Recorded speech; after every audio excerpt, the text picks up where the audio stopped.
Hi, I'm DePaoli. Jan Kaiser. Hi, Jan. Nice to meet you. Pleasure. So why did you come to the Skanska Academy today? Well, I've been curious about Skanska, intrigued actually about Skanska for many years. They're a big global company, one of the biggest in the world. My friend Regina is influential in working with George. I've met George a couple of times, and his tall, good-looking partner in crime, Mr. Turner. No, what's his name? What's that big tall thing? Mel. So I know Fred. I know some of the work they're doing. I have clients who are doing some of this work, so they're throwing a party. I need to come. Okay. Time out for a second. One question. Why did she come to the event? And look at how much she told me. She just kept going. She just kept going and going and going. But she's also told me that she's willing to talk. She's willing to tell me who her connections are, and she's willing to tell me how I can help her. So now next step, is this the first event you've been to? Yes. Sponsored by Skanska? Yes, your first Skanska event. Yes. Okay, I'm going to stop here. On the sheet that I'm going to hand out for you, I have it broken down of questions you can ask if they say yes, if they say no. If you have these questions already in mind, it allows you to take complete control of the conversation. It's never going to stray completely out of control that you can't bring it back and still accomplish your goal. Okay? So now going back to this, what is your goal, or who would you like to meet today? Well, I'm not sure. I'm not sure I have enough information to know the answer yet. I'm still collecting information. I just heard that they have this new program that Denise is the chairperson of. I'm curious about that. Regina's really got some exciting news to share. I'm curious about that. I know George is going to have some exciting things to share. I'm curious about that. So when I collect all the information, I'll know. Okay. Can I have your business card? Absolutely. Awesome. Now, we're going to assume that she gave me her business card, and we're going to assume that I have a pen in my hand. And what I'm going to recommend is notice I did not ask her for her business card until after we've already asked and had a bit of a dialogue. This is not a meat market.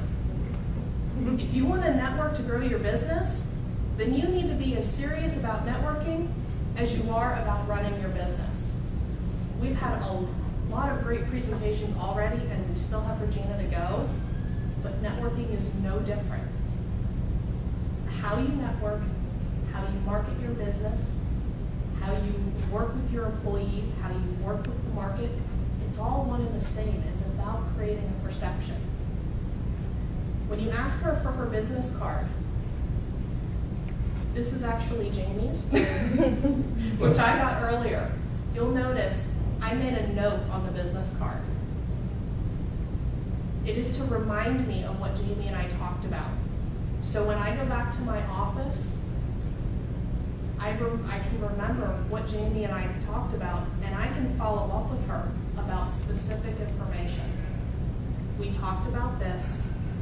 These are the next steps I'm interested in. Sometimes I write down about a conversation. Sometimes I write down about what someone was wearing. A lot of times I meet women who have the most amazing scarves. And for some reason, that becomes vivid in my mind. The conversation, yes, I remember it, but what will trigger it in my mind hours later is going to be that scarf. So I'm going to write down really cool scarf. Does anybody else need to know this? No, it's for me. And so I remember who the person is and what we talked about.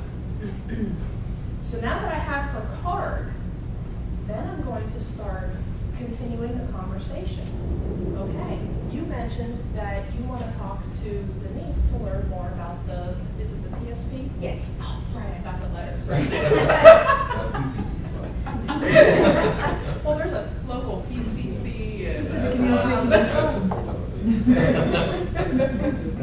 Have you, I take it you're interested in participating? Oh, yes.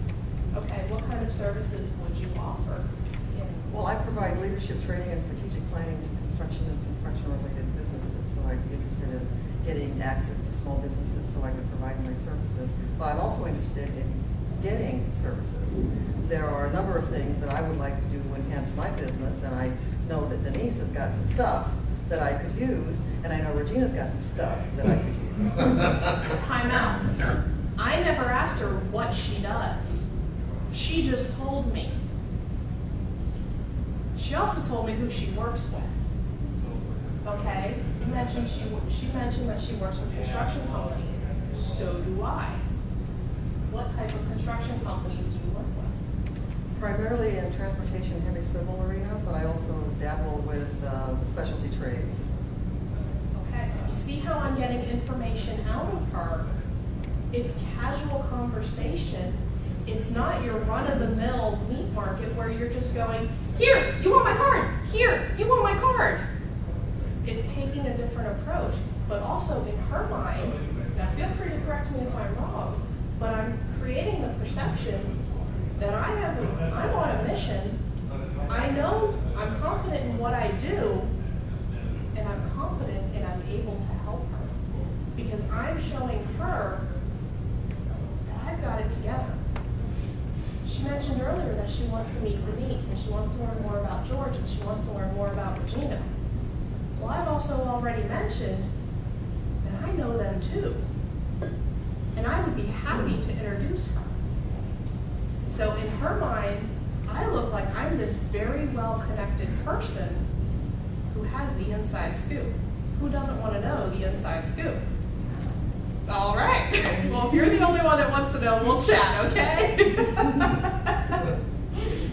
But it's all about creating perception. And while you're up here, before you sit down, now I know there are a few guys in the room, so for right now, I'm going to talk to the ladies. Guys, you can pretend. Ignore the guys. Yeah, we're going to ignore the guys right now. We're going to have a ladies' moment. No,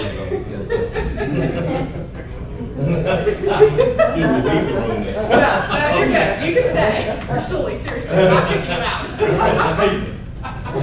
What's that? I read the paper. Oh. Chicken. Okay. Reality is, ladies, you are in a male-dominated market. And you need to be able to handle yourself in a male-dominated market. That being said, it can work to your advantage, and it can also work to your disadvantage. When you're in a room with 50 other men who have the perception that this is a man's world, this is a man's job, it can be very hard to get them to open up and be willing to talk with you. Women tend to like to stand like this. They like to talk. They like to know that you really care about them. They want you to look them in the eye. They want to feel you. That's how women are. Men don't operate that way. You're talking to a guy, I'm going to hang you a little bit. Go from standing like this to casually, ever so casually, standing next to them. Don't look at them. Just kind of glance over every so often. Think of it as playing hard to get. And in your own mind, make it that you and him are watching the game. Continue your conversation, and anytime if you do hand your business card, use your left card. In this case, it would be use your left, the arm that is closest to the gentleman that you're standing next to. Body language does a lot. This situation makes men feel more comfortable than standing face to face. Really? Yes. Is that right? You think that's right? I want to see the camera. You want to see it again? I want to see Oh, the camera. he wants to see the game. Don't want to miss a lot. For men, it's about bonding. They don't need to talk. They don't need to be emotional. Women do. So when you are aware of your body language at networking events, it helps you better connect to whomever you're trying to connect with. Thank you.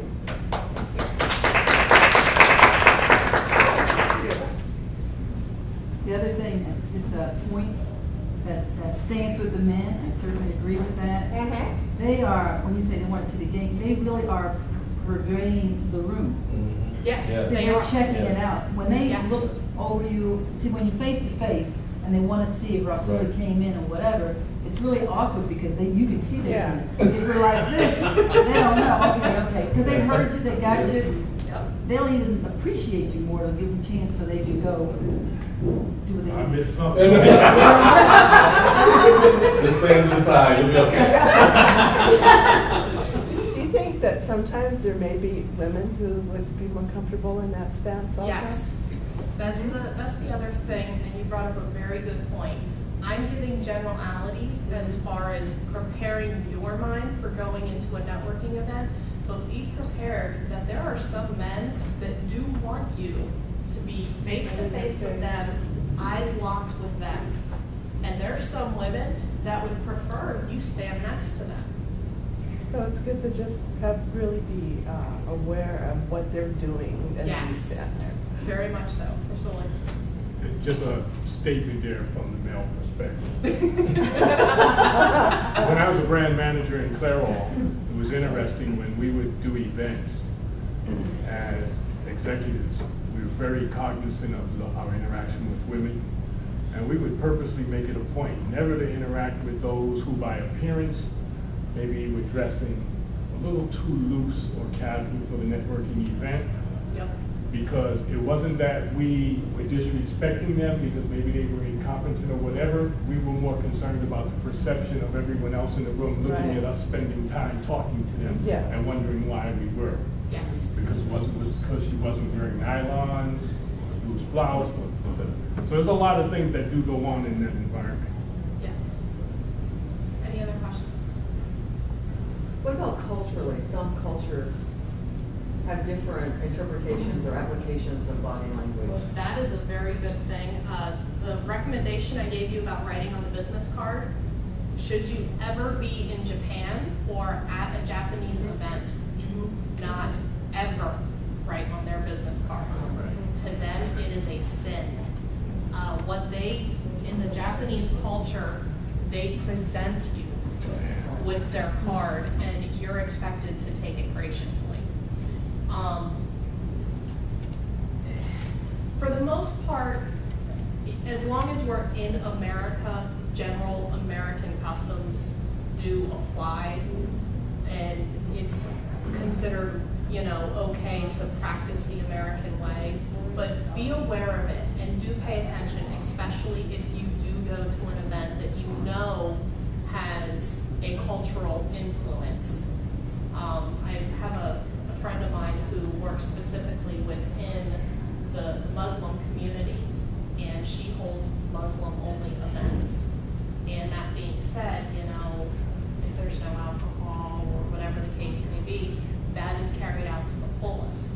If you're going to go to one of those events as an outsider, I would make the recommendation to you, hold Lee aside and say, Lee, is there anything I need to know? And it's okay to ask. Even if you meet somebody, that's a great opening question when you go to an event for the first time that you literally know nobody in the room and you're one of 300 people. Your opening line to them can very easily be, this is my first time here. I do not know anybody. Who do I need to know? This is why I came. Offer the information. And it's amazing how people will open the door for you. I think it was our conversation, we were talking a bit about the Seattle freeze. I've only been here 2.5 years, and I've had so many people tell me, the Seattle freeze, people lock you out, they shut you down. No, they don't. At least that's not been my experience. My experience has been every event I've gone to, I've told them up front, I'm not coming in saying I am the best of the best. I'm not coming in saying I know more than you. I'm not coming in saying you can only look at me and nobody else. I'm coming in and saying, this is who I am. This is where I am. This is what I'm asking for your help. Who do you recommend I meet? I've had so many introductions